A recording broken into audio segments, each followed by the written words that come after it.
নমস্কার, math learning YouTube চ্যানেলে সবাইকে স্বাগত জানাই। আজকে আমরা অষ্টম শ্রেণীর কোষে দেখি 8-এর 1 থেকে 7 পর্যন্ত অঙ্কগুলো নিয়ে আলোচনা করব। পৃষ্ঠা নম্বর 88। কোষে দেখি 8-এর অঙ্কগুলো করানোর পূর্বে আমাদের কতগুলো বিষয় জেনে নেওয়া খুব প্রয়োজন। দেখো, আমি খাতায় এগুলো লিখে রেখেছি, এবার শুধু বোঝাবো যাতে করে ভিডিওটা আর দীর্ঘায়িত হবে না। প্রথমে আমরা জানবো সমান্তরাল সরলরেখা কাকে বলে। সমান্তরাল সরলরেখার একটা ধারণা আমাদের থাকা উচিত। ক্লাস 5-এ আমরা সমান্তরাল সরলরেখা কাকে বলে এটা জেনে গেছি। এখানে দেখো আমি সেটাই লিখেছি, একই সমতলে অবস্থিত দুই বা ততোধিক, ততোধিক কথার অর্থ তার থেকে বেশি, অর্থাৎ দুই বা তার বেশি সরলরেখা যদি কখনো পরস্পর মিলিত না হয় তখন সেই সরলরেখাগুলিকে পরস্পর সমান্তরাল সরলরেখা বলে। কিরকম হবে দেখো, আমি এখানে ছবি এঁকেছি। দেখো এ বি সরলরেখা, সরলরেখা বলেছি, সুতরাং দুদিকেই তীর চিহ্ন আমরা দিয়ে রাখবো, অর্থাৎ সরলরেখার তো কোনো প্রান্তবিন্দু নেই, তাই এইভাবে সরলরেখাগুলোকে আঁকতে হয়। A B C D E F তিনটে সরলরেখা বলেছি কেন, দেখো দুই বা তার বেশি সরলরেখা কিরকম হবে না, তুমি দুদিকে যত খুশি বাড়াও না কেন কোনোদিন দেখবে সরলরেখাগুলো পরস্পরকে ছেদ করছে না, অর্থাৎ পরস্পরের সঙ্গে মিলিত হচ্ছে না। এইরকম যদি সরলরেখা দেখি তাহলে সেই সরলরেখাগুলোকে আমরা সমান্তরাল সরলরেখা বলবো। কিভাবে? এ বি সরলরেখা সি ডি সরলরেখার সমান্তরাল হবে, আবার ওই এ বি সরলরেখাটা ই এফ সরলরেখারও সমান্তরাল হবে, সিডি সরলরেখাটা ই এফ সরলরেখার সমান্তরাল হবে, আবার এ বি সরলরেখারও সমান্তরাল হবে। এইভাবে দেখো আমি এখানে লিখেছি, চিত্রে এ বি সি ডি ও ই এফ সরলরেখা তিনটি পরস্পর সমান্তরাল, অর্থাৎ এ বি সমান্তরাল সিডি, এটা দেখো সমান্তরাল চিহ্ন। তারপরে এ বি সমান্তরাল ই এফ, দেখো এ বি সমান্তরাল সিডি, এ বি সমান্তরাল ই এফ, এই করে সিডি সমান্তরাল ই এফ, সিডি সমান্তরাল ই এফও হবে, এবং উল্টো দিক থেকেও আমরা বলতে পারি। এরপরে এখানে আমি আর একটা কথা লিখে রেখেছি যেটা জেনে রাখাটা প্রয়োজন। সমান্তরাল সরলরেখা কাকে বলে বা সমান্তরাল সরলরেখার ধারণা আমাদের থাকার সঙ্গে সঙ্গে এই পরস্পর ছেদি সরলরেখার ধারণাটা থাকা দরকার। সমান্তরাল সরলরেখা অর্থাৎ দুই বা তার থেকে বেশি সরলরেখা কখনো মিলিত হবে না, আর যদি মিলিত হয়ে যায় সরলরেখা তখন আমরা সেই সমস্ত সরলরেখাগুলোকে পরস্পর ছেদি সরলরেখা বলবো। আমরা জানি দুটো সরলরেখা সর্বাধিক পরস্পরকে একটি বিন্দুতেই ছেদ করতে পারে। তো দেখো এখানে দুটো সরলরেখা পরস্পরকে একটা বিন্দুতে ছেদ করেছে, এখানে পি কিউ এবং আর এস সরলরেখা পরস্পরকে ও বিন্দুতে ছেদ করেছে, ছবিটা এঁকেছি। তো এইরকম যদি দেখি যে দুটো সরলরেখা পরস্পরকে ছেদ করেছে তখন সেই সরলরেখাগুলোকে বলবো আমরা পরস্পর ছেদি সরলরেখা। তাহলে সমান্তরাল সরলরেখা আর পরস্পর ছেদি সরলরেখার ধারণা মোটামুটি পাওয়া গেল। এরপরে আমাদের যেটা জানতে হবে ছেদক বা ভেদক, যেটা ট্রান্সভার্সাল বলে ইংরেজিতে। ছেদক বা ভেদক কাকে বলে? দেখো, যদি একটি সরলরেখা দুই বা ততোধিক অর্থাৎ দুই বা তার বেশি সরলরেখাকে একাধিক আলাদা বিন্দুতে ছেদ করে তখন ওই সরলরেখাকে ছেদক বা ভেদক বলে। ব্যাপারটা আমি একটু বুঝিয়ে বলছি। দুটো সরলরেখা থাকবে এবং একটা সরলরেখা কি করবে, ওই দুটো সরলরেখাকে দুটো আলাদা, একাধিক এখানে বলেছে কেন, যদি দুটো সরলরেখা হয় দুটো আলাদা বিন্দুতে ছেদ করবে, যদি তিনটে সরলরেখা হয় তাহলে তিনটে আলাদা বিন্দুতে ছেদ করবে, অর্থাৎ একাধিক, একের থেকে বেশি বিন্দুতে এইভাবে ছেদ করতে থাকবে। সুতরাং কি দাঁড়ালো, যে দুটো বা তার থেকে বেশি সরলরেখাকে আরেকটা সরলরেখা কি করবে, একাধিক বিন্দুতে ছেদ করবে। তাহলে এখানে দুটো সরলরেখাকে দেখো, এই সরলরেখাটা দুটো আলাদা বিন্দুতে ছেদ করেছে, তখন কি হবে, এই দুটো সরলরেখার ভেদক বলা হবে এই সরলরেখাটাকে। অর্থাৎ এই চিত্রে এ বি এবং সিডি দুটো সরলরেখাকে ই এফ দেখো ও এবং জেড দুটো আলাদা বিন্দুতে ছেদ করেছে, সুতরাং আমরা বলতে পারি ই এফ সরলরেখাটি এ বি এবং সিডি সরলরেখার ছেদক বা ভেদক। দেখো এখানে আমি আরেকভাবে ছবিটা এঁকেছি, দুটো সরলরেখা যদি সমান্তরাল না হয় তাতেও কিন্তু এটা ছেদক বা ভেদকই থাকবে, আর যদি দুটো সরলরেখা সমান্তরাল হয় তাতেও এর নাম ছেদক বা ভেদক থাকবে। কিন্তু এখানে দেখো এইভাবে তিনটে সরলরেখা এঁকেছি, ধরো এক্স ওয়াই আর কে এল দুটো সরলরেখা এইভাবে আছে, আর এম এন সরলরেখাটা কি করেছে, এইভাবে এমনভাবে গেছে যাতে তিনটে সরলরেখা একটা বিন্দু দিয়েই গেছে, অর্থাৎ ধরো এখানে ও বিন্দু নাম দিয়ে দিচ্ছি। এম এন সরলরেখাটি এক্স ওয়াই এবং কে এল সরলরেখাকে দুটো আলাদা বিন্দুতে ছেদ করেনি, একটাই বিন্দুতে ছেদ করেছে, তখন কিন্তু এম এন সরলরেখাটি এক্স ওয়াই এবং কে এল সরলরেখার ছেদক বা ভেদক হবে না। তো এইরকম ছবি থাকলে এটাকে কিন্তু ছেদক বা ভেদক বলা হবে না। ছেদক এইরকম দুটো আলাদা বিন্দুতে ছেদ করতে হবে। তো এইরকম সরল রেখাগুলোকে কি বলা হবে? সমবিন্দু সরল রেখা। সমবিন্দু সরল রেখা কাকে বলে এটাও আমরা ক্লাস 5-এ শিখে গেছি, যে তিনটি বা তার থেকে বেশি সরল রেখা যদি একই বিন্দুগামী হয়। দেখো তিনটি সরল রেখা এখানে একই বিন্দুগামী হয়েছে, অর্থাৎ একটাই বিন্দুতে ছেদ করেছে, তখন ওই তিনটি সরল রেখাগুলোকে বা ওই সরল রেখাগুলোকে বলবো আমরা সমবিন্দু সরল রেখা। এরপরে আমাদের জানতে হবে অনুরূপ কোণ কাকে বলে। দেখো এখানে লিখেছি, যদি একটি সরল রেখা দুটি সরল রেখাকে দুটি আলাদা বিন্দুতে ছেদ করে, অর্থাৎ ছেদকের কথাটা বলতে চাওয়া হয়েছে। ছেদক থাকবে, দুটো সরল রেখা থাকবে, দুটো সরল রেখা ছেদক এরকম থাকবে, এটা বলে দেওয়া হচ্ছে যে যদি একটি সরল রেখা দুটি সরল রেখাকে দুটি আলাদা বিন্দুতে ছেদ করে, তখন ওই ছেদকের একই পার্শ্বের একটা অন্তস্থ কোণ এবং একটা বহিস্থ কোণকে অনুরূপ কোণ বলা হবে। তাহলে আমরা এইভাবে লিখতে পারি যে দেখো এই যে দুটো সরল রেখা আছে, তার আরেকটা সরল রেখা দেখো দুটো আলাদা বিন্দুতে ছেদ করেছে, এখানে ছেদকের একই দিকে দেখো এখানে একটা বহিস্থ কোণ নিয়েছে, একটা অন্তস্থ কোণ নিয়েছে। অন্তস্থ বলতে দুটো সরল রেখা ভেতরের কোণগুলোকে আমরা অন্তস্থ কোণ বলবো। এইভাবে চারটে কোণ, এপাশে একটা, এপাশে একটা, এপাশে একটা, এপাশে একটা, এগুলো অন্তস্থ কোণ হবে। আর বাইরের দিকের কোণগুলো উপরে একটা, এপাশে একটা হবে, নিচে এইরকম বাইরের দিকের যে কোণগুলো হবে এদেরকে বহিস্থ কোণ বলা হয়। তো একটা বহিস্থ কোণ, একটা অন্তস্থ কোণ ছেদকের একই পার্শ্বের, সেই কোণগুলোকে বলা হবে অনুরূপ কোণ। দেখো এখানে আমি একটা কোণ দিয়ে রেখেছি যে কোণ BOE। দেখো কোণ BOE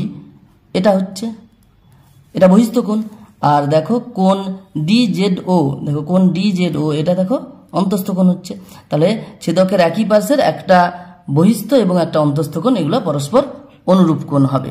এছাড়াও দেখো এই ছেদকের একই পার্শ্বের যদি আমরা এই অন্তস্থ কোণটাকে নিই এবং এই বহিস্থ কোণটাকে নিই, তাহলে কি হবে?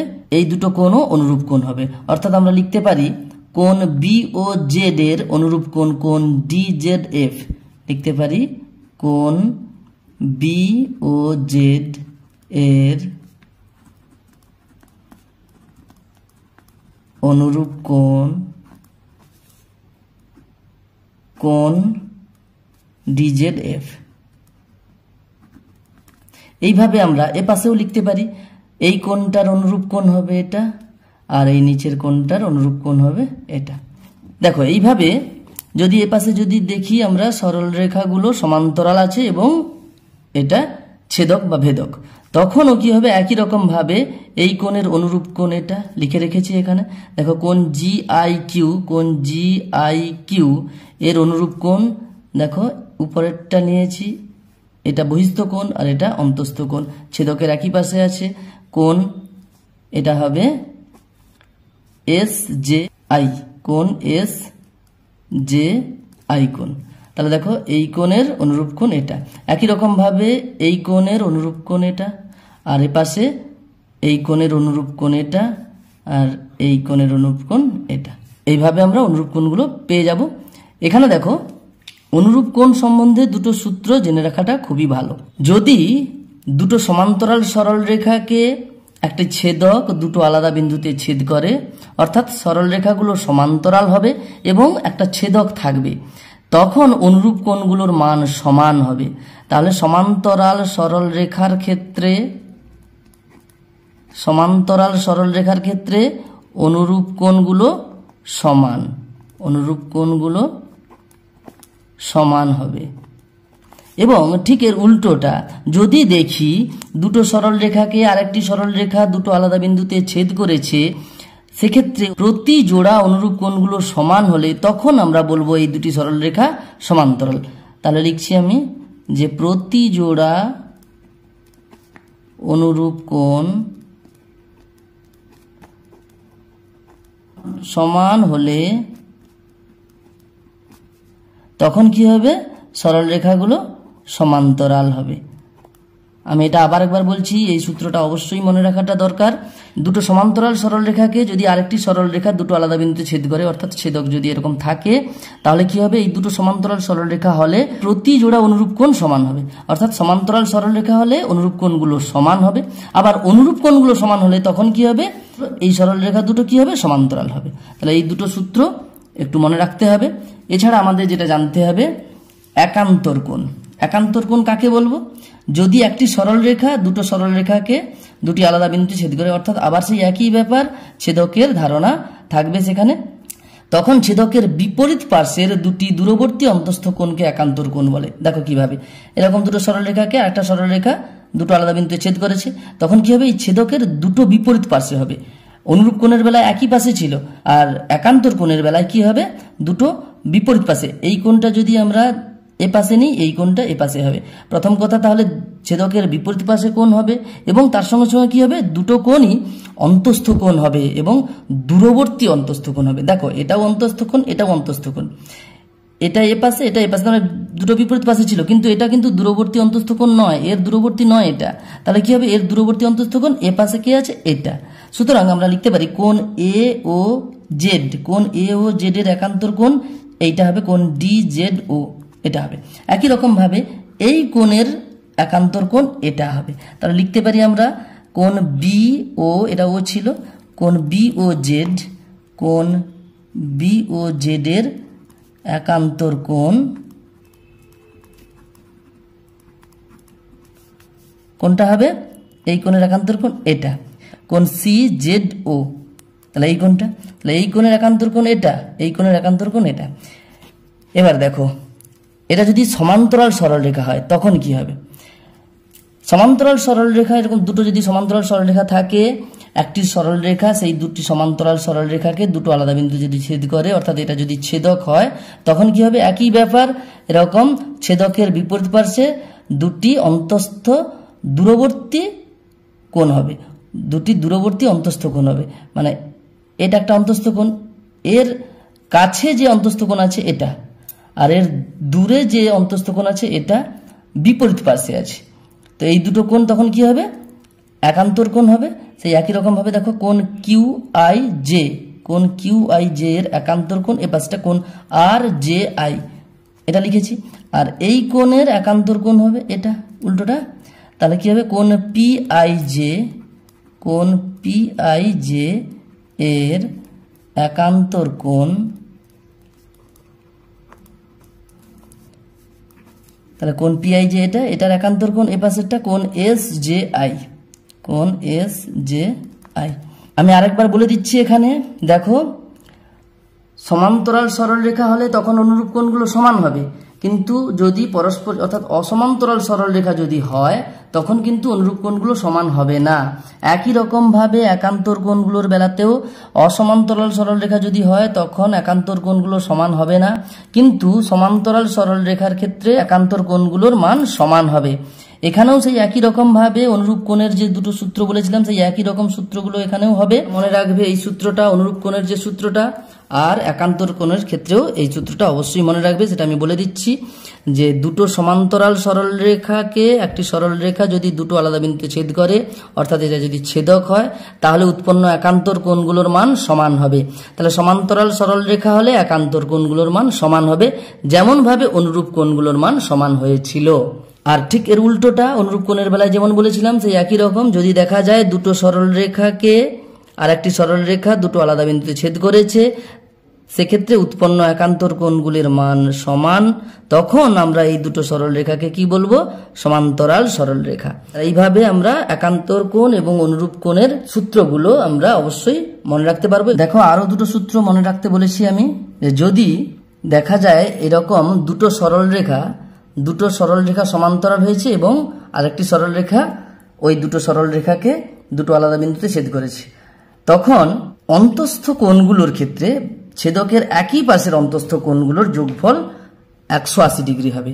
দেখো, এক্ষেত্রে এটা ছেদকের একই পাশে দুটো অন্তস্থ কোণ, এটা একটা হবে, এবং এ পাশের একটা অন্তস্থ কোণ আছে, এ পাশের একটা অন্তস্থ কোণ আছে। কি হবে তখন, এই অন্তস্থ কোণটা যোগ করলে 180 ডিগ্রি হবে, অর্থাৎ দুই সমকোণ হবে। একই রকম ভাবে এ পাশের অন্তস্থ কোণ দুটো যোগ করলেও 180 ডিগ্রি হবে। তো এইভাবে এই সূত্রটাও আমাদের মনে রাখতে হবে। এছাড়াও আরো দুটো সূত্র মুখস্থ রাখতে হবে এই চ্যাপ্টারের অঙ্কগুলো করার জন্য। সেটা সপ্তম অধ্যায়ে আমরা শিখে গেছি। এক হচ্ছে বিপ্রতীপ কোণগুলো পরস্পর সমান হবে, যেটা আমরা উপপাদ্য 1-এ জেনেছি, বিপ্রতীপ কোণগুলো সমান হবে। আর সন্নিহিত কোণগুলো যেটা হবে, অর্থাৎ স্বতঃসিদ্ধ 1-এ যেটা ছিল একটা সরল রেখার উপর আর একটা রশ্মি যদি দণ্ডায়মান থাকে, তখন যে দুটি সন্নিহিত কোণ তৈরি হয় সেই দুটি সন্নিহিত কোণের সমষ্টি 180 ডিগ্রি হবে। এই মোট 8টা সূত্র মোটামুটি রকমের যদি দেখা যায় তাহলে হবে 3, 2, 5টা সূত্র। 5টা সূত্র আমাদের অবশ্যই মুখস্থ রাখতে হবে, তাহলে আমাদের অষ্টম অধ্যায়টা অর্থাৎ এই অধ্যায়টা করতে আমাদের কোনো অসুবিধা হবে না। কোষে দেখি 8-এর 1-এর দাগ এবং 2-এর দাগের অঙ্ক দুটো আর করাচ্ছি না। ইতিমধ্যে আমি বললাম অনুরূপ কোণ, একান্তর কোণ কাকে বলে, এবং তার সঙ্গে সঙ্গে বলেছি ভেদকের একই পাশের অন্তস্থ কোণগুলোর সমষ্টি 180 ডিগ্রি। এই করে যে সূত্রগুলো বললাম সেখান থেকে তোমরা 1-এর দাগ এবং 2-এর দাগের অঙ্কগুলো করে ফেলতে পারবে। এরপরে আমি 3-এর দাগের অঙ্কগুলো করাচ্ছি। দেখো 3-এর দাগের অঙ্কে কি বলেছে, এ বি সমান্তরাল সিডি হলে নিচের কোণগুলির মান লিখি। 3-এর দাগের এ বি সি 3টে অঙ্ক দেওয়া আছে, প্রত্যেকটা অঙ্কেই বলে দেওয়া আছে এ বি সমান্তরাল সিডি। তাহলে এর দাগে দেখো এ বি সমান্তরাল সিডি, এখানে এই কোণের মান দেওয়া আছে 55 ডিগ্রি। তাহলে এক্স এবং ওয়াই এর মানটা আমাদের বের করতে হবে। একটু খেয়াল করে দেখো, এ বি সরলরেখা এবং ইএফ সরলরেখা পরস্পরকে ছেদ করেছে। আমরা সপ্তম অধ্যায়ে জেনেছি বিপ্রতীপ কোণের ধারণা থেকে দুটো সরলরেখা পরস্পরকে ছেদ করলে ওই ছেদ বিন্দুতে পরস্পর বিপরীত দিকে যে দুই জোড়া কোণ উৎপন্ন হয় তারা বিপ্রতীপ কোণ। এবং উপপাদ্য 1-এ জেনেছি বিপ্রতীপ কোণগুলোর মান পরস্পর সমান হয়। এখানে দেখো এই কোণটা আর এই কোণটা এখানে বিপ্রতীপ কোণ হবে, তাহলে এক্স এর মান 55 ডিগ্রি হবে। এটাই আমি লিখছি এখানে খাতাতে। আমি ছবিগুলো প্রথমে এঁকে রেখেছি যাতে করে ভিডিওটা দীর্ঘায়িত না হয়। দেখো তাহলে এক্স কোণের মান কত হবে, 55 ডিগ্রি। এখানে লিখে দেব বিপ্রতীপ কোণের সূত্র থেকে বলা যায়, বিপ্রতীপ কোণের সূত্রানুযায়ী বিপ্রতীপ কোণগুলো পরস্পর সমান হয়। বিপ্রতীপ কোণগুলি পরস্পর সমান, সেখান থেকে আমরা এক্স কোণের মানটা পেয়ে গেলাম। এরপরে দেখো ওয়াই কোণটা কি করে পাবো, একটু খেয়াল করো। এই কোণটা 55 ডিগ্রি, সুতরাং এই কোণটাও 55 ডিগ্রি হবে। কেননা এখানে দেখো দুটো সমান্তরাল সরল রেখার একটা ছেদক আছে, তাহলে এক্ষেত্রে কি হবে, ভেদক বা ছেদকের একই পাশে দেখো একটা অন্তস্থ কোণ একটা বহিস্থ কোণ অনুরূপ কোণ, সুতরাং অনুরূপ কোণগুলো তো সমান হয় আমরা জানি। সুতরাং এটা কি হবে, এটা 55 হলে এটাও 55 ডিগ্রি হবে। তাহলে এখানে এটা 55 ডিগ্রি পেলাম, কেননা অনুরূপ কোণগুলো যেহেতু সমান হয় সমান্তরাল সরল রেখার ক্ষেত্রে। এবারে দেখো আমরা স্বতঃসিদ্ধ 1-এ জেনেছি যে একটা সরল রেখার উপরে আর একটা রশ্মি যদি দণ্ডায়মান থাকে, সুতরাং এই দুটো সন্নিহিত কোণ যোগ করলে কত হবে, 180 ডিগ্রি হবে। এটা আমরা স্বতঃসিদ্ধ 1-এ জেনেছি। সুতরাং এটা 55 হলে তাহলে বাকি 180 থেকে এই 55 বাদ দিলে যতটা হবে এটা হবে ওয়াই কোণ, হবে 180 ডিগ্রি বিযুক্ত 55 ডিগ্রি, হয়ে যাবে 55 × 5 = 60, 120 অর্থাৎ 125 ডিগ্রি। তাহলে এখানে স্বতঃসিদ্ধ 1 থেকে আমরা বলে দিতে পারি স্বতঃসিদ্ধ 1। এরপর দেখো বিয়ের দাগের অঙ্কটা কি বলেছে, ওই একই শর্ত দেওয়া আছে এ বি সমান্তরাল সিডি, এখানে ইএফ ছেদক। এখানে দেখো এই কোণের মান দেওয়া আছে 68 ডিগ্রি। এই ছেদ বিন্দুগুলোর নাম দেওয়া নেই, নাম তোমরা দিয়ে নিতে পারো। আমি এখানে নাম দিয়ে দিচ্ছি পি কিউ ছেদ বিন্দু, তাহলে বুঝতে আরো সুবিধা হবে। তাহলে এখানে দেখো কোণ ডি কিউ পি দেওয়া আছে 68 ডিগ্রি, তাই এখান থেকে আমরা বলতে পারি কোণ বি পি ই এই কোণটা 68 ডিগ্রি হবে, কেননা এই দুটো কোণ অনুরূপ কোণ হচ্ছে। তাহলে আমরা বলতে পারি কোণ বি পি ই সমান অনুরূপ কোণ D Q P, D Q P. এখানে নামটা আমরা দিয়ে দিয়েছি তাই বুঝতে সুবিধা হচ্ছে।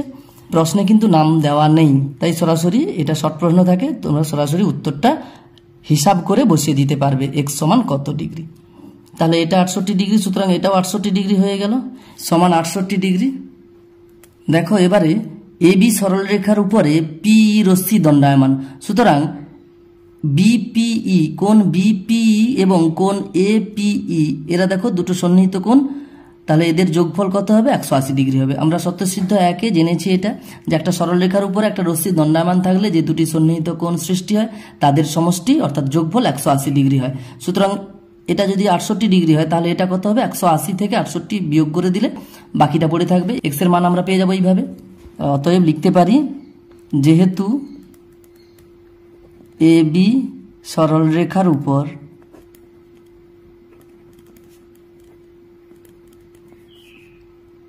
পিই দণ্ডায়মান, অতএব কোণ এপিই প্লাস কোণ বিপিই, অর্থাৎ দেখো এপিই এটা এপি আর বিপিই এটা, আর এটা যুক্ত এটা কত হবে? 180 ডিগ্রি। স্বতঃসিদ্ধ 1 থেকে আমরা বলতে পারি এটা। এবার আমরা এপি কোণের মান x দেওয়া আছে ওখানে, প্লাস বিপি কোণের মানটা পেয়ে গেছি 68 ডিগ্রি সমান 180 ডিগ্রি। এবার আমরা সমাধান করব, x এর মান পেয়ে যাব। পক্ষান্তর প্রক্রিয়া করলে কি পাবো? 180 ডিগ্রি এপাশে যেমন ছিল থাকলো, এটা উপাশে যাবে, সুতরাং প্লাস ছিল মাইনাস হয়ে যাবে। তাহলে 180 থেকে 68 বাদ দিলে কত হচ্ছে? 112 ডিগ্রি। তাহলে x এর মান আমরা পেয়ে গেলাম 112 ডিগ্রি। তাহলে এখানে x এর মান কত হলো? 112 ডিগ্রি পেয়ে গেলাম। এরপরে দেখো সি এর দাগের অঙ্কটা কি বলেছে? এ বি সমান্তরাল সিডি ইএফ ছেদক, এখানে মান একটা দেওয়া আছে, কোণের মান 100 ডিগ্রি, তাহলে x এর মান কত হবে?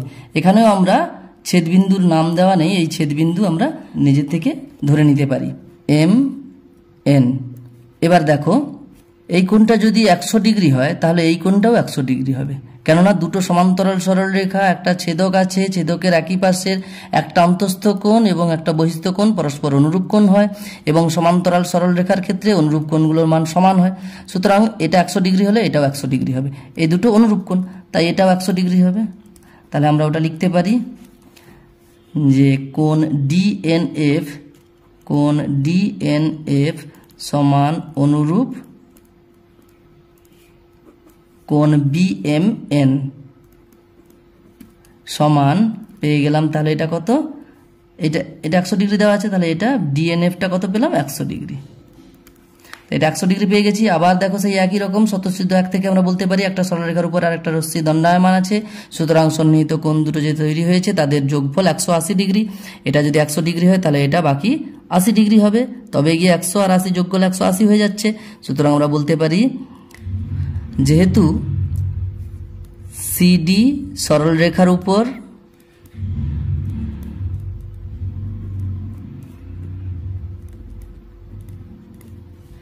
এনএফ রশ্মি দণ্ডায়মান,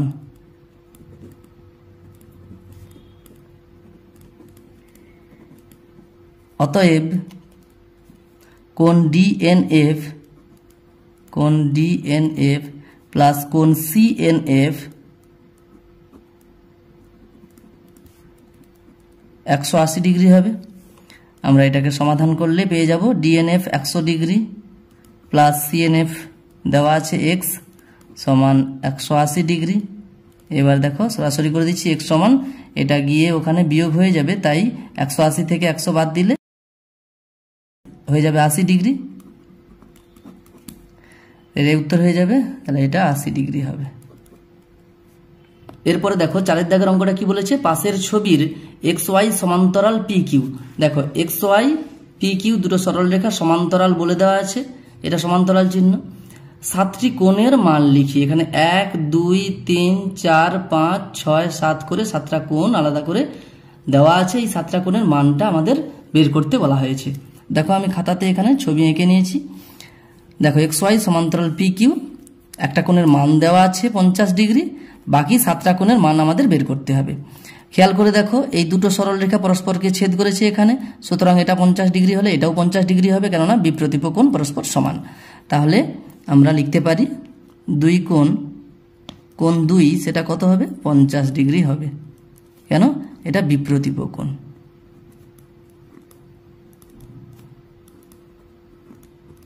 এই করে আমরা বলে দিতে পারি। এরপর দেখো তাহলে এটা 50 ডিগ্রি হয়ে গেল। এরপর দেখো এই সরল রেখাংশের উপরে এই রেখাংশটা দণ্ডায়মান, সুতরাং এই যে দুটো সন্নিহিত কোণ তৈরি হয়েছে এটা আর এটা, এদের যোগফল 180 ডিগ্রি হবে। স্বতঃসিদ্ধ 1 এক্ষুনি যে আমি বারবার অঙ্কগুলো করছিলাম সেখানে স্বতঃসিদ্ধ 1-এর সূত্রগুলো বলছি।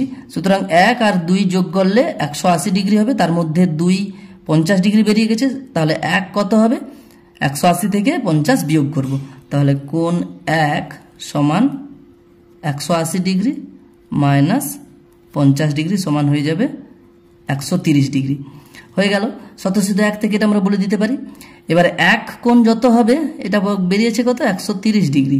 এটা যত হবে এটাও তত হবে, অর্থাৎ 3 নম্বর কোণটাও 130 ডিগ্রি হবে, কেননা বিপ্রতীপ কোণ। তাহলে আবার 3 নম্বর কোণটা কত পেলাম? বিপ্রতীপ কোণ 1।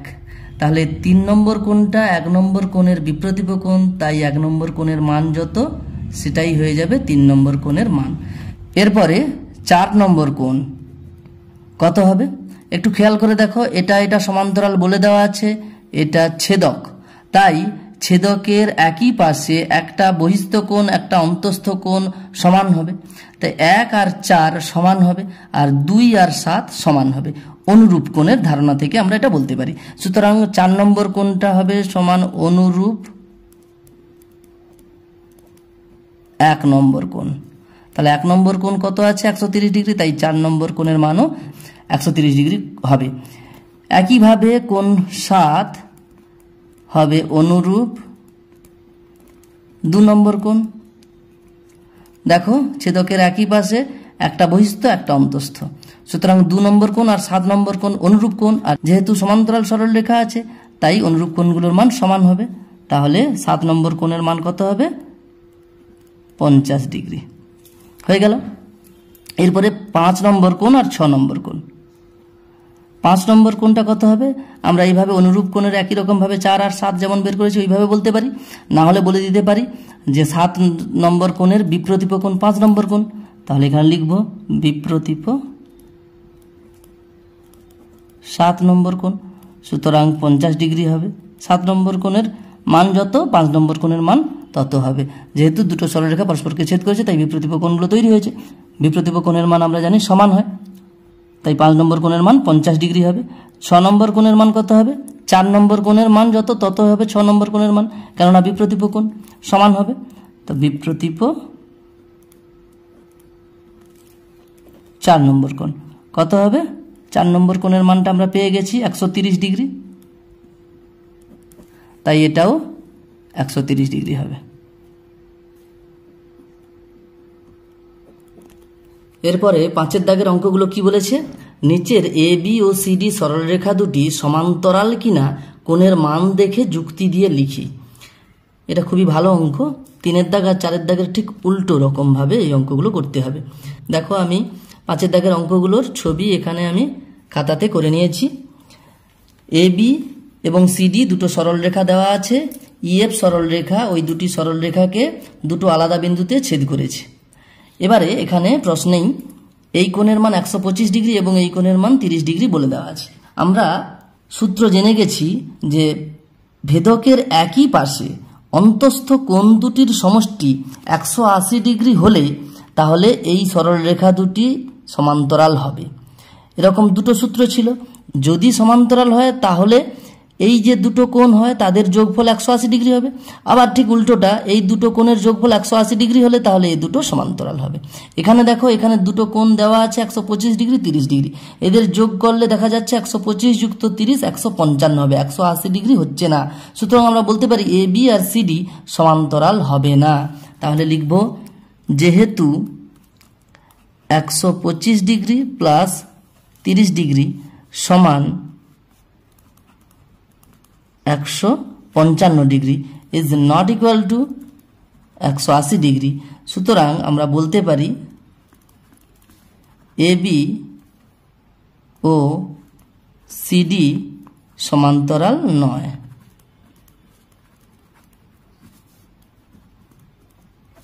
সমান্তরাল হচ্ছে না। তাহলে এরপর দেখো 2 দাগের অঙ্কটা, দেখো দুটো সরল রেখাকে আরেকটা সরল রেখা দুটো আলাদা বিন্দুতে ছেদ করেছে। এক্ষেত্রে এখানে কোণটা দেওয়া আছে 120 ডিগ্রি এবং এই কোণের মানটা দেওয়া আছে 60 ডিগ্রি। খেয়াল করে দেখো এই সরল রেখার উপরে অর্থাৎ এবি সরল রেখার উপরে এদিকে দেখো এই রশ্মিটা দণ্ডায়মান, সুতরাং এই যে এই কোণটা আর এই কোণটা সন্নিহিত দুটো কোণ, এদের যোগফল 180 ডিগ্রি হবে। তাহলে এটা যদি 120 ডিগ্রি হয়, এটা কত হবে? 60 ডিগ্রি হবে। স্বতঃসিদ্ধ 1 থেকে আমরা বলতে পারি এটা 60 ডিগ্রি হবে। এবারে খেয়াল করে দেখো দুটো সরল রেখাকে এই ছেদকটা কি করেছে, এখানে দুটো আলাদা বিন্দু ছেদ করেছে, সুতরাং ছেদকের একই পাশে একটা অন্তস্থ কোণ একটা বহিস্থ কোণ, দুটো অনুরূপ কোণ হবে।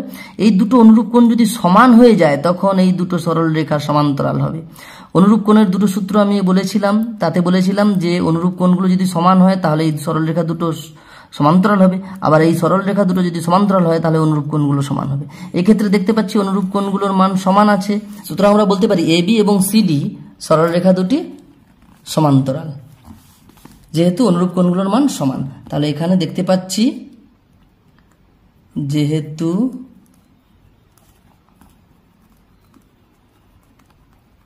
অনুরূপ কোণগুলির মান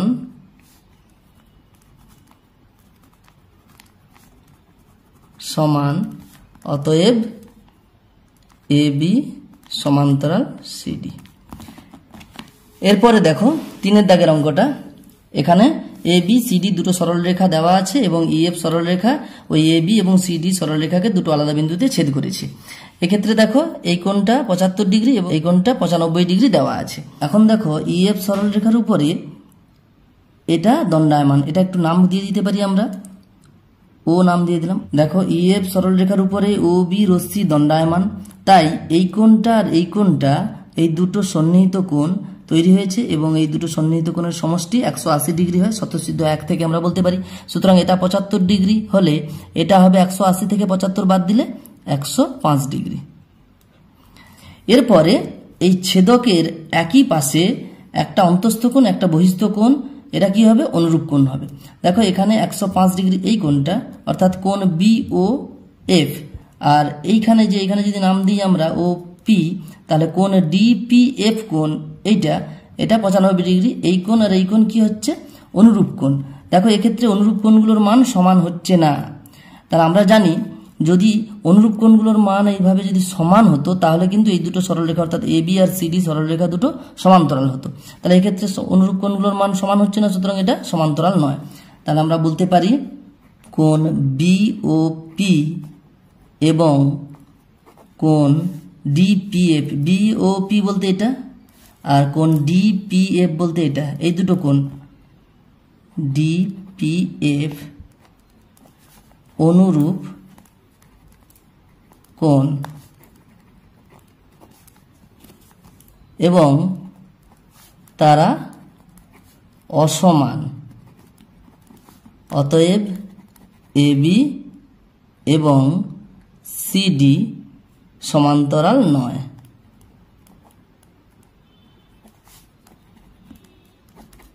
তাহলে এক্ষেত্রে এবিসিডি সমান্তরাল হচ্ছে না, এক্ষেত্রেও সমান্তরাল নয়। এই 2 দাগের অঙ্কটাতে দেখতে পাচ্ছি এবিসিডি সমান্তরাল সরলরেখা। এরপর দেখো 6 দাগের অঙ্কটা কি বলেছে, এবিসিডি দুটো সরলরেখা দেওয়া আছে, এখানে বলে দেওয়া আছে কন্ডিশন চিত্রে এবি সমান্তরাল সিডি, তাহলে এবি আর সিডি দুটো সমান্তরাল সরলরেখা। ইএফ দেখো এবি আর সিডি সরলরেখা দুটিকে দুটো আলাদা বিন্দু জি এবং এইচ বিন্দুতে ছেদ করেছে, তাহলে ইএফ ছেদক। এখানে আরো বলে দেওয়া আছে ইজিবি কোণ, দেখো কোণ ইজিবি অর্থাৎ ইজিবি এটা দেওয়া আছে 50 ডিগ্রি। এই করে অনেকগুলো কোণ দেওয়া আছে, এই কোণগুলোর মান আমাদের বের করতে বলা হয়েছে। দেখো এই অঙ্কটা আমি খাতাতে করে নিয়েছি। দেখো এখানে আমি কন্ডিশন নোট তুলে নিয়েছি, চিত্রে এ বি সমান্তরাল সিডি, তাহলে এটা সমান্তরাল এবং কোণ ইজিবি অর্থাৎ ইজিবি কোণ এটা 50 ডিগ্রি বলে দেওয়া আছে। এরপরে আমাদের কোণগুলো বের করতে বলেছে, কোণ এজিই এটা দেখো এই সরলরেখার উপরে এটা দণ্ডায়মান, সুতরাং কি হবে এই কোণটা আর এই কোণটা দুটো সন্নিহিত কোণ, এদের যোগফল 180 ডিগ্রি হবে, স্বতঃসিদ্ধ 1 আছে। সুতরাং এই কোণটা কত হবে? 180 থেকে 50 বাদ দিয়ে দিলে, তাহলে এটা কি লিখবো? 180 ডিগ্রি বিযুক্ত 50 ডিগ্রি সমান 130 ডিগ্রি হয়ে গেল, এটা 130 ডিগ্রি। এরপরে দেখো বলেছে কোণ এজিএইচ, কোণ AGH, তাহলে এই কোণটা বের করতে বলেছে। দেখো এই দুটো সরল রেখা পরস্পরকে ছেদ করেছে, এখানে AB আর EF সরল রেখা পরস্পরকে এখানে ছেদ করেছে, তাহলে বিপরীত দিকের এই কোণ দুটো কি হবে? বিপরীত কোণ। সুতরাং এই কোণগুলোর মান সমান হবে, তাহলে এটা 50 ডিগ্রি হলে এটাও 50 ডিগ্রি হবে। আমরা এখানে বলে দিতে পারি AGH সমান কি হবে? 50 ডিগ্রি। বিপরীত কোণের সূত্র থেকে আমরা বলতে পারি। এরপরে আছে কোণ BGH। দেখো কোণ BGH, তাহলে এই কোণের মান, এই কোণটা কত হবে? এই কোণের বিপরীত কোণ এটা, সুতরাং এই কোণের মান সমান হবে, তাহলে এটা 130 ডিগ্রি আছে, এটাও 130 ডিগ্রি হবে, তাহলে কোণ BGH কত হবে? 130 ডিগ্রি পেয়ে গেলাম। এরপরে দেখো কোণ GHC, কোণ GHC, G আছে এখানে এই বিন্দু, GHC এটা, তাহলে এই কোণের কথা বলা হচ্ছে। কোণ GHC অর্থাৎ এই কোণটার মান কত হবে? দেখো এখানে এই দুটো সরল রেখা সমান্তরাল বলে দিয়েছে এবং এটা ছেদক, তাহলে কি হবে? অনুরূপ কোণগুলোর মান সমান হবে। তাহলে এদিকে দেখো একটা বহিস্থ কোণ, ছেদকের একই পাশে একটা বহিস্থ কোণ, একটা অন্তস্থ কোণ, অনুরূপ কোণ এবং সমান্তরাল সরল রেখার জন্য অনুরূপ কোণগুলোর মান সমান হবে। সুতরাং এটা 130 হলে এটাও 130 হবে, তাহলে হয়ে গেল এটা 130 ডিগ্রি। আমরা GHC এইভাবে 130 ডিগ্রি বের করতে পারি, না হলে আমরা একান্তর কোণের সূত্র দিয়েও বলে দিতে পারি। যেহেতু এটা 130 ডিগ্রি, তাহলে এটা 130 ডিগ্রি, এটা একান্তর কোণ, তাহলে এটাও হয়ে যাবে 130 ডিগ্রি। উল্টোভাবে আমরা এই কোণটাও 50 ডিগ্রি, একান্তর কোণ 50 ডিগ্রি বলে দিতে পারি, না হলে অনুরূপ কোণ থেকেও 50 ডিগ্রি এটাও বলে দিতে পারি। তাহলে GHD, এটা কি আছে? GHD, তাহলে এই কোণটা 50 ডিগ্রি হবে, লিখে নেব 50 ডিগ্রি। এরপরে বলেছে কোণ CHF, তাহলে এই কোণটা কত হবে? এই কোণের বিপরীত কোণ, সুতরাং 50 ডিগ্রি হলে এটাও 50 ডিগ্রি হবে, তাহলে হয়ে গেল CHF 50 ডিগ্রি। কোণ DHF এটা, এই কোণটা কত হবে? এর বিপরীত কোণ, তাহলে হয়ে যাবে 130 ডিগ্রি। তাহলে কোণ DHF কত ডিগ্রি হবে? 130 ডিগ্রি। দেখো আমি এই অঙ্কটাতে কোনো কন্ডিশনই আর লিখিনি, এখানে বলে দিয়েছি পরীক্ষায় এতগুলো কোণের মান নির্ণয় করার কথা বলবে না, একটা দুটো কোণের মান নির্ণয় করতে বলবে, সেখানে তোমরা কন্ডিশনগুলো লিখে তারপরে কোণগুলোর মানটা নির্ণয় করবে। এরপর দেখো 7 দাগের অঙ্কটাতে কি বলেছে? ছবি আঁকা আছে এবং ডান দিকে কন্ডিশন দেওয়া আছে। চিত্রে AB সমান্তরাল CD, ABCD দুটো সরল রেখাংশ পরস্পর সমান্তরাল বলে দেওয়া আছে। কোণ PQR এর পরিমাপ লিখি। কোণ PQR বলতে এখানে এই কোণের মানটা নির্ণয় করতে বলেছে। দেখো খাতাতে আমি ছবিটা এঁকেছি, এখানে ABCD সমান্তরাল বলে দেওয়া আছে, এখানে এই কোণের মান দেওয়া আছে 30 ডিগ্রি, এই কোণটার মান দেওয়া আছে 40 ডিগ্রি। PQR অর্থাৎ এই কোণের মানটা আমাদের বের করতে বলেছে। এই অঙ্কটা আমি দুটো পদ্ধতিতে করে দেবো। প্রথমে যে পদ্ধতিতে করে দিচ্ছি সেটা আপাতত এই চ্যাপ্টারের যে সূত্রগুলো আছে সেগুলো জানলেই হবে। এই কিউ বিন্দু দিয়ে এই দুটো সমান্তরাল সরল রেখার সমান্তরাল একটা সরল রেখাংশ আঁকবো।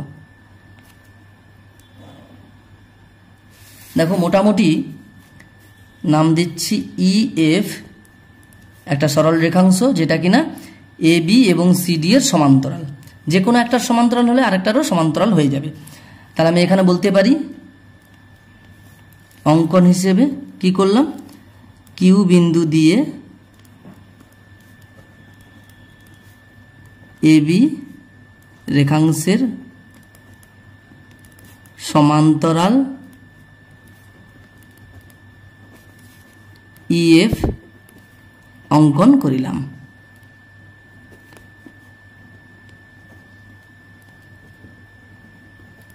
এবার দেখো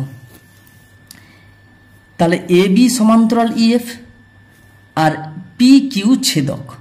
দেখো আবার বলছি, এটা সমান্তরাল, এটা যদি ছেদক হয় তাহলে এই কোণ সমান হবে।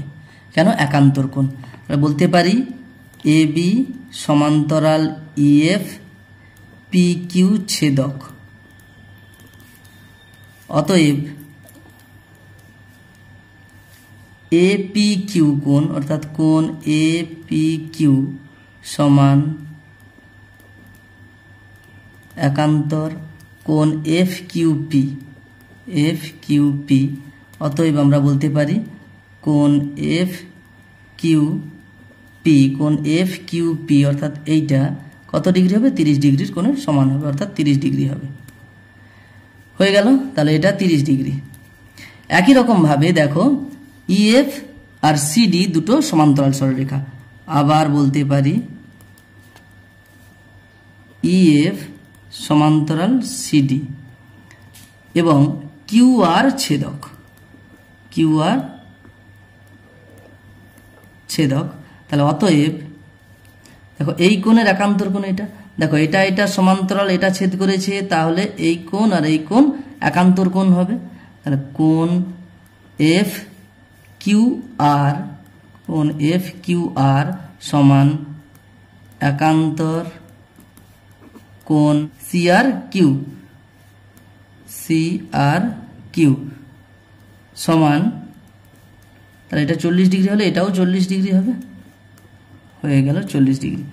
অতএব পি কিউ আর পুরোটা, পি কিউ আর এই পুরো কোণটা কত হচ্ছে 30 ডিগ্রি প্লাস 40 ডিগ্রি সমান 70 ডিগ্রি। তাহলে কোণ পি কিউ আর সমান, সরাসরি লিখে দিচ্ছি 30 ডিগ্রি প্লাস 40 ডিগ্রি সমান 70 ডিগ্রি, এটাই উত্তর হয়ে যাবে।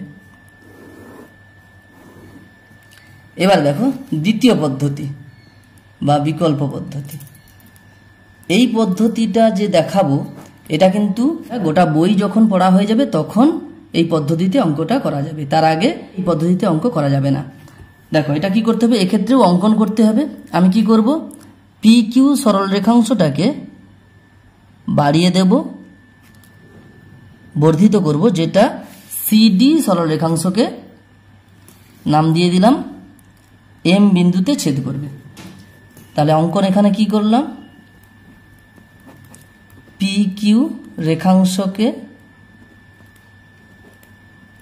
এম পর্যন্ত বর্ধিত অর্থাৎ বাড়ালাম, বর্ধিত করলাম, যাহা সিডি রেখাংশকে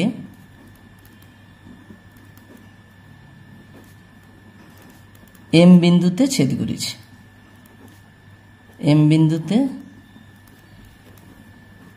ছেদ করেছে। এরপরে দেখো প্রমাণ, আমরা প্রমাণ করলে কিভাবে করব, এ বি সি ডি সমান্তরাল পি এম ছেদক লিখবো, ওটা এ B C D, A B সমান্তরাল সি ডি পি এম ছেদক। সেক্ষেত্রে হবে কি, এটা এটা সমান্তরাল, এটা ছেদক হলে এই কোণ সমান হবে একান্তর কোণ। তাহলে লিখবো অতএব কোণ আর এম কিউ, কোণ আর এম কিউ সমান কি হবে, এই কোণের একান্তর কোণ, অর্থাৎ একান্তর কোণ A P Q, A P Q সমান 30 ডিগ্রি হবে, অর্থাৎ এটা 30 ডিগ্রি হয়ে গেল। অতএব কিউ, কিউ এম আর ত্রিভুজের, কিউ এম আর ত্রিভুজের, খেয়াল করে দেখো এই ত্রিভুজের এম কিউ বাহুটাকে পি পর্যন্ত বাড়ালে এটা বহিস্থ কোণ হবে। কিউ এম আর ত্রিভুজের কোণ পি কিউ আর এটা বহিস্থ কোণ, তাহলে বহিস্থ কোণ, কোণ পি কিউ আর এই মানটা কি করে পাবো, আমরা একটা সূত্র জানবো এরপরে। একটা ত্রিভুজের এইভাবে যে কোনো একটা বাহুকে যদি বাড়ানো হয়, যে বহিস্থ কোণটা তৈরি হবে, সেই বহিস্থ কোণের মানটা হবে ওই ত্রিভুজের অন্তস্থ বিপরীত কোণ দুটোর যোগফলের সমান। অন্তস্থ ত্রিভুজের তিনটা তো কোণ, এটা এটা এটা, তো এই তিনটা কোণের মধ্যে ভেতরের অন্তস্থ বিপরীত দিকের যে দুটো কোণ থাকবে, ওর কাছের যে কোণটা আছে সেটা বাদ দিয়ে বাকি যে দুটো কোণ আছে তাদের যোগফলের সমান। তাহলে কি হবে, একটি ত্রিভুজের যে কোনো একটি বাহুকে বর্ধিত করলে যে বহিস্থ কোণটি উৎপন্ন হয় সেই কোণটির পরিমাপ অন্তস্থ বিপরীত কোণ দুটির পরিমাপের সমষ্টির সমান। তাহলে হয়ে যাবে 30 প্লাস 40 সমান 70 ডিগ্রি। এই সূত্রটা আমাদের পরে আছে ক্লাস 8-এই, যখন এই সূত্রটা হয়ে যাবে তখন আমরা এটা করতে পারবো। আজ আপাতত এই পর্যন্ত, পরের ভিডিওতে পরের অঙ্কগুলো নিয়ে আলোচনা করা হবে। ধন্যবাদ।